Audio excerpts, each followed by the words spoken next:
దేశవ్యాప్తంగా ఇప్పుడు ఒకటే చర్చ. తిరుమల లడ్డు విషయంలో అసలు ఏం జరిగింది ఏంటి? తాము ఎంతో పవిత్రంగా భావించే స్వామివారి లడ్డు అపవిత్రమైందా? తాము జంతువుల కొవ్వు కలిపిన లడ్డు తిన్నామా అంటూ కోట్లాది తిరుమల భక్తులు తీవ్ర ఆందోళనకు, ఆవేదనకు గురవుతున్నారు. ఈ అంశంలో నిజాలు తేలాలంటూ హిందూ ధార్మిక సంస్థలు, సామాన్యుల నుంచి కూడా పెద్ద ఎత్తున డిమాండ్లు వినిపిస్తున్నాయి. So it's a big hurting issue. We have to inquire into it and find the culprits and book them to take them to task.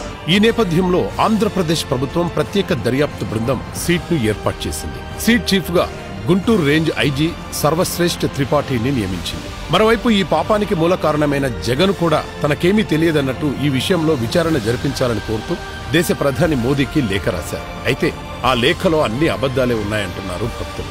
ఇదిలా ఉండగా ఈ ఆరోపణలపై బీజేపీ మాజీ ఎంపీ సుబ్రహ్మణ్య స్వామి, టీటీడీ మాజీ చైర్మన్ వైవి సుబ్బారెడ్డిలతో సహా అనేక మంది విడివిడిగా సుప్రీంకోర్టుకు వెళ్తున్నారు. టీటీడీ మరో మాజీ చైర్మన్ తనకు ఏ పాపం తెలియదంటూ ప్రమాణాల పేరిట కొండపై హంగామా చేశాడు. అసలేం జరిగింది, దోషులెవరు అన్న విషయాలపై సీట్ ఎలాగూ నిగ్గు తేల్చనుంది. కాకపోతే తన పాపం కప్పిపుచ్చుకోవడానికి జగన్ ఎన్నో విష ప్రచారాలను మొదలుపెట్టాడు. అసలు లడ్డూలో కల్తీ నెయ్యి వాడలేదనే అంటున్నాడు. ఈ విషయం కూడా సీట్ దర్యాప్తులో బయటపడుతుంది కదా. జగన్ ఏం మాట్లాడినా జనం అతన్ని నమ్మడం లేదు. అతని నేర చరిత్ర, సైకో మనస్తత్వం గురించి ప్రజలందరికీ తెలుసు. ఇక స్వామివారి భక్తులైతే జగన్ మీద తీవ్ర ఆగ్రహంతో ఉన్నారు. జగన్ తప్పు చేశాడు అని పూర్తిగా నమ్ముతున్నారు. దానికి కారణాలేంటో ఒకసారి గతంలోకి వెళితే మనకే తెలుస్తాయి. మొదటగా జగన్ కుటుంబం మొత్తం క్రిస్టియన్ మతాన్ని అవలంబించారు. దర్శనానికి వచ్చిన ప్రతిసారి తిరుమల ఆలయ నిబంధనలను పాటించే ప్రసక్తే లేదంటూ ఒక అన్యమతస్థుడిగా డిక్లరేషన్ ఇవ్వడానికి జగన్మోహన్ రెడ్డి నిరాకరించాడు. టీటీడీ చైర్మన్లుగా క్రిస్టియన్ అయిన వైవి సుబ్బారెడ్డిని, నాస్తికుడైన భూమన కరుణాకర్ రెడ్డిని నియమించడంలోనే జగన్ కుటుంబానికి వెంకటేశ్వరుని మీద ఉన్న భావమేంటో తెలుస్తోంది. ఇక జగన్ ముఖ్యమంత్రిగా ఉన్న కాలంలో ఎన్నో అధికారిక పూజా కార్యక్రమాల్లో పాల్గొన్నప్పటికీ ఆయన సతీమణి వైఎస్ భారతి ఏ ఒక్క దాంట్లోనూ పాల్గొనలేదు. జగన్ ముఖ్యమంత్రి అయ్యాక తిరుమల కొండపై అన్యమత ప్రచారం జరిగినట్టు అనేక సందర్భాలు రుజువు చేశాయి.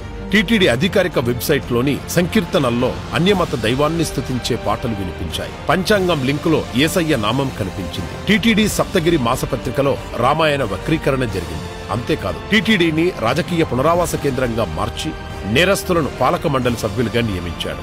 అలాగే తిరుమలను వ్యాపార కేంద్రంగా మార్చాడు. ఆదాయం కోసం లడ్డూ ధరలను, వసతి గృహాల అద్దెలను పెంచాడు. శ్రీవాణి ట్రస్ట్ సహా అనేక కుంభకోణాలకు వైఎస్ఆర్సీపీ పాలనలోనే తెరతీశారు. టీటీడీ చైర్మన్ల నుంచి మంత్రి రోజా వరకు ప్రతిరోజు కొన్ని వందల మందిని దర్శనానికి తీసుకువెళ్లి వాళ్లందరి నుంచి వేలల్లో డబ్బులు వసూలు చేసినట్టు ఆరోపణలు ఉన్నాయి. ఈ అపచారాలు, ఘోరాలన్నీ జగన్ హయాంలోనే జరిగాయి. ఏ రోజు కూడా వెంకటేశ్వరుని భక్తుల విశ్వాసాలను కాపాడే ప్రయత్నం చేయలేదు జగన్ రెడ్డి. ఇకపోతే ప్రస్తుత లడ్డు వివాదం ఎలా మొదలైందో ఒకసారి చూద్దాం. చంద్రబాబు నాయుడు గారి ఆధ్వర్యంలో కూటమి ప్రభుత్వం అధికారంలోకి వచ్చిన వెంటనే తిరుమల నుంచే ప్రక్షాళన మొదలు పెట్టాలని చంద్రబాబు గారు భావించారు. శ్రీ వెంకటేశ్వరుడంటే చంద్రబాబు గారికి ఎంతో నమ్మకం. అలిపిరి వద్ద తనపై హత్యాయత్నం జరిగినప్పుడు ఆ శ్రీనివాసుడే తనను ప్రాణాపాయం నుంచి బయటపడేశాడని చంద్రబాబు గారు గట్టిగా నమ్ముతారు. బహుశా అందుకే ప్రక్షాళన తిరుమల నుంచే మొదలు పెట్టాలని ఆయన భావించి ఉండవచ్చు. చంద్రబాబు గారు జూన్ 12న ముఖ్యమంత్రిగా బాధ్యతలు చేపడితే ఆ వెంటనే జూన్ 14న టీటీడీ ఈవోగా శ్యామలరావు బాధ్యతలు చేపట్టారు. దాదాపు అదే సమయానికి తమిళనాడుకు చెందిన AR dairy foods technology private limited company నుంచి తొలి ట్యాంకర్ జూన్ 12వ తేదీన టీటీడీకి చేరింది. ఈ సంస్థ 2024 మార్చి 12న నిర్వహించిన టెండర్లలో, అంటే జగన్ హయాంలో నెయ్యి సరఫరా కాంట్రాక్టు దక్కించుకుంది. జగన్ రెడ్డి అప్రూవ్ చేసిన టెండర్ ప్రకారం తొలి ట్యాంకర్ జూన్ 12వ తేదీన పంపిస్తే, అలాగే జూన్ 20, 25, జూలై 4వ తేదీలలో మరో 3 ట్యాంకర్లను పంపించింది. ప్రస్తుతం జరుగుతున్న లడ్డూ వివాదానికి ఈ 4 ట్యాంకర్ల నెయ్యే కారణం. నిజానికి శ్రీవారి ప్రసాదాల తయారీలో ఉపయోగించే సరుకుల నాణ్యతను పరీక్షించడానికి టీటీడీ చాలా సంవత్సరాల క్రితమే ఒక వ్యవస్థను ఏర్పాటు చేసుకుంది. సరుకుల నాణ్యతను 7-8 దశల్లో తనిఖీలు చేస్తారు. అలాగే మొదటిసారి ఏఆర్ డైరీ పంపిన నెయ్యి ట్యాంకర్ల నుంచి శాంపిల్స్ తీసి టీటీడీ ల్యాబ్ కు నాణ్యతా పరీక్ష కోసం పంపించారు. అయితే నెయ్యిలో జంతు కొవ్వు కలిసి ఉందా లేదా అని పరీక్షించగలిగే సామర్థ్యం, సౌకర్యం టీటీడీ ల్యాబ్ కు లేదు. అందుకే బేసిక్ టెస్టుల్లో ఈ 4 ట్యాంకర్లు పాస్ అయిపోయాయి. దాంతో ఈ 4 ట్యాంకర్ల నెయ్యిని లడ్డూ తయారీలో వాడేశారు. నెయ్యి స్వచ్ఛమైనదే అయితే ఏ గొడవ ఉండేది కాదు. కానీ కల్తీ నెయ్యి కావడంతో లడ్డూ రుచి, వాసన మారిపోయాయి. పైగా లడ్డూలు త్వరగా చెడిపోయాయి. దీంతో భక్తులు అధిక సంఖ్యలో ఫిర్యాదులు చేశారు. ప్రాథమిక విచారణలో కొత్తగా వచ్చిన నెయ్యి నాణ్యతపై అనుమానాలు వచ్చాయి. అదే సమయంలో జూలై 16న 2, 23న 2 చొప్పున మరో ట్యాంకర్ల నెయ్యిని ఏఆర్ డైరీ టీటీడీకి పంపించింది. టీటీడీ ఆ నెయ్యి వాడకుండా అదే తేదీలలో శాంపిల్ సేకరించి టీటీడీ ల్యాబ్కు కాకుండా గుజరాత్లో ఉన్న ఎన్డీడీబీ ల్యాబ్కు పంపించి పరీక్ష చేయించారు. ఆ పరీక్షలో నెయ్యి, వెజిటేబుల్ ఆయిల్, జంతువుల కొవ్వు, చేప నూనె, ఇతర పదార్థాల వల్ల కల్తీ అయినట్లు నిర్ధారణ అయింది. వెంటనే ఆ 4 ట్యాంకర్లను తిప్పి పంపించడమే కాకుండా ఆ కంపెనీపై చర్యలు తీసుకుని బ్లాక్ లిస్ట్ లో పెట్టారు. ఆ తర్వాత అసలు ఈ ఏఆర్ డైరీ నెయ్యి సరఫరా కాంట్రాక్టును ఎలా దక్కించుకుంది అనే అంశంపై ఆరా తీశారు. అప్పుడే జగన్ పాత్ర బయటపడింది. 2020లోనే జగన్ టెండర్ నిబంధనలను మార్చడం వల్ల తమిళనాడుకు చెందిన ఏఆర్ డైరీకి నెయ్యి సరఫరా కాంట్రాక్టు దక్కింది. చాలా తక్కువ ధరకే నెయ్యి సరఫరా చేస్తామని చెప్పి ఏఆర్ డైరీ టెండర్ దక్కించుకున్న సమయంలోనే గతంలో నందిని నెయ్యి సరఫరా చేసిన కేఎంఎఫ్ సంస్థ నెయ్యి నాణ్యతపై సందేహం వెలుబుచ్చింది. కనీసం అప్పుడైనా జగన్ ప్రభుత్వం ఆలోచించి ఉంటే ఈ అపచారం జరిగేది కాదు. ఈ విషయాలన్నీ వివరించాకే ఈవో శ్యామళరావు కల్తీ నెయ్యి విషయాన్ని ముఖ్యమంత్రికి చెప్పారు.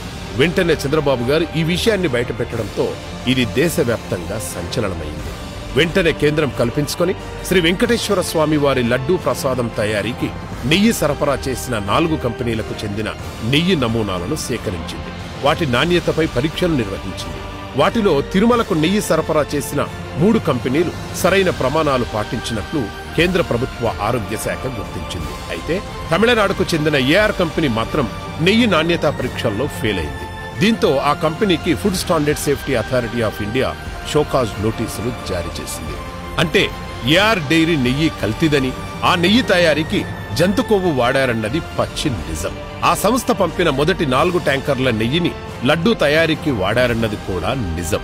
అలాంటి కంపెనీకి నెయ్యి కాంట్రాక్ట్ దక్కడానికి జగన్మోహన్ రెడ్డే కారణం అన్నది కూడా 100కి 100 పాళ్ళు నిజం. అయితే జగన్ ఇలాంటి పని ఎందుకు చేశాడో అన్నదే ఇప్పుడు తేలాలి. కేవలం కమిషన్ డబ్బుల కక్కుర్తితోనే ఇలా చేశాడా, లేక స్వామివారి లడ్డును అపవిత్రం చేసే కుట్ర ఏదైనా చేశాడా అన్నది ఇప్పుడే తెలియాలి. ఏది ఏమైనా స్వామివారి భక్తులకు అపచారం జరిగిన మాట వాస్తవం.